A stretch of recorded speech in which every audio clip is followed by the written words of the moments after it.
Happiness, poem by Louise Glück, handokjaba Hamom Promud. Nungaijaba. Nupa ama, nupi ama on thoiduna shanari, ngosok ngoraba phamong, tumba yadraba ihing, nungalakadaure, makhoi ani, hawatki hairani ngahak leiraga. Phamongi nakanda nokphet tawduna leiri, thamban charong ama, phajaraba likli glass amada, nganganarba numitki mangal, heitharakli makhoi anagi, laksam yauna.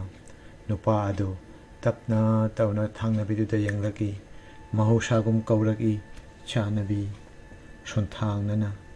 Thongnao da khanba phiji nomli, kadom da gino chekla khara khonglaki, amuk, anirak. Amashung mamay onsalaki nuja mahakshu, mahaki, hakchang kayat pumba, omchak nahali nupagi saraba nung sasur aduna.